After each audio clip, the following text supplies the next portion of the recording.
I'm filming this video in October 2020.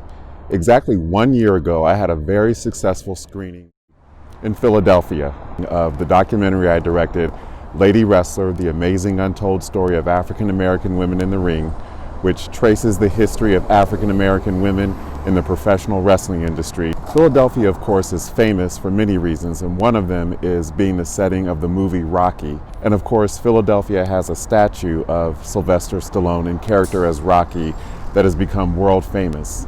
And my hometown, Columbus, Ohio, has a statue of Arnold Schwarzenegger, which I'm standing in front of. Why do we have a statue of Arnold Schwarzenegger in downtown Columbus? I'll explain. So I am reading from a photo I took of the plaque at the statue, which explains how the statue came to be in Columbus. The Austrian Oak, which is a nickname for Arnold Schwarzenegger, won the Mr. World Professional Bodybuilding Contest Veterans Memorial Auditorium, which used to be a big venue hall in downtown Columbus, in September 1970.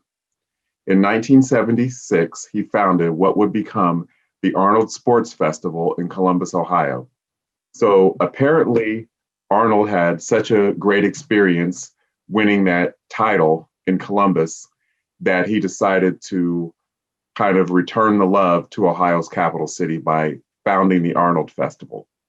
And the Arnold Sports Festival has gone on to become a huge international festival and draws a lot of tourism and a lot of dollars to my hometown of Columbus, Ohio every year. What I would like to do is explain Arnold Schwarzenegger's connection to the wrestling ladies that I feature in the documentary Lady Wrestler. So I first interviewed wrestling legend Ethel Johnson for my hometown newspaper, the Columbus Dispatch, in December of 2005. The story came out in the Columbus Dispatch in March of 2006, just in time for Women's History Month. And it was the first weekend of March, which is when the Arnold Sports Festival is traditionally held. So Arnold Schwarzenegger's people who put on the festival saw the article that I wrote about Ethel Johnson and called me at my desk at the newspaper where I worked. I was working full time at This Week News, which is a subsidiary of the Columbus Dispatch.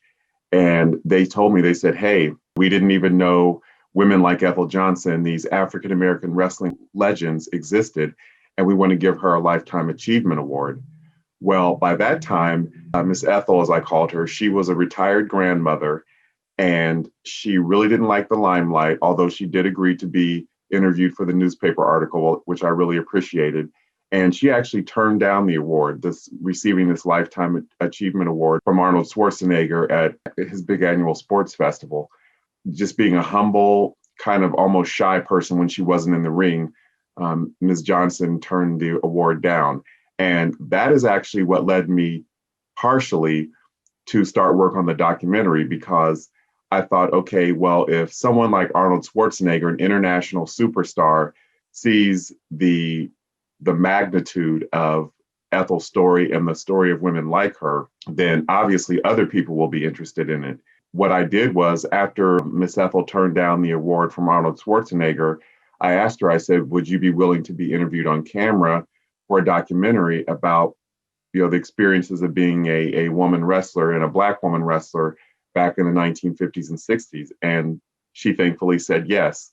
So I partly have Arnold Schwarzenegger to thank for this documentary. Now, interestingly enough, I met both Arnold Schwarzenegger and Sylvester Stallone in Columbus.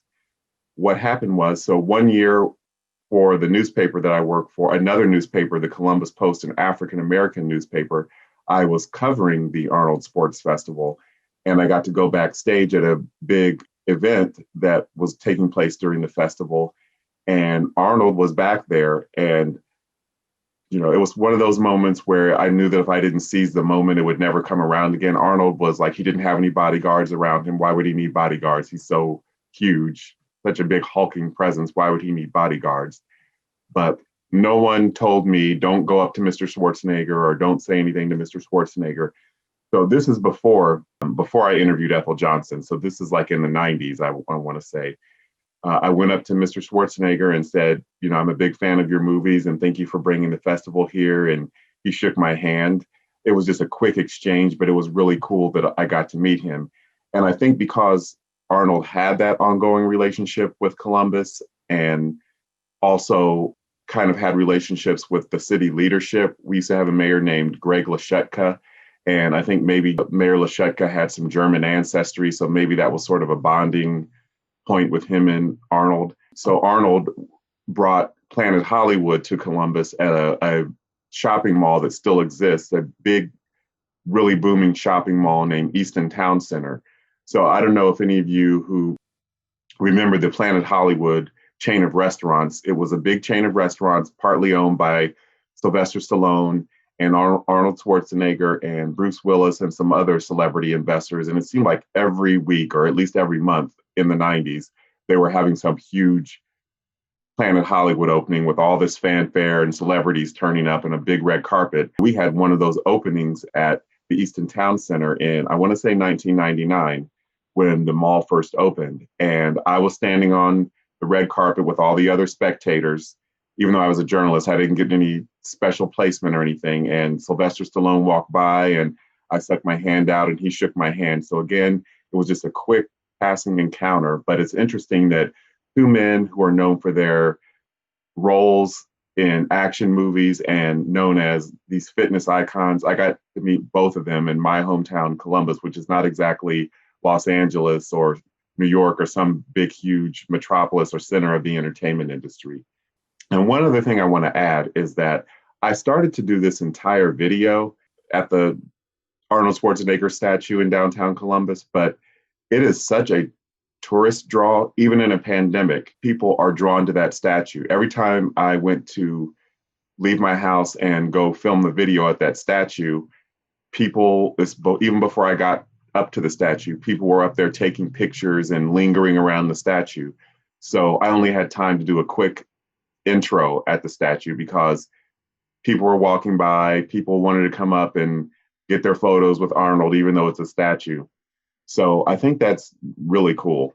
You'll have a chance to learn more about the women that Arnold Schwarzenegger wanted to honor, like Ethel Johnson, when the documentary is soon to be released, and I will soon be announcing the official release date. So thank you for watching, and I want to leave you with these inspirational words on one of the plaques at the Arnold statue.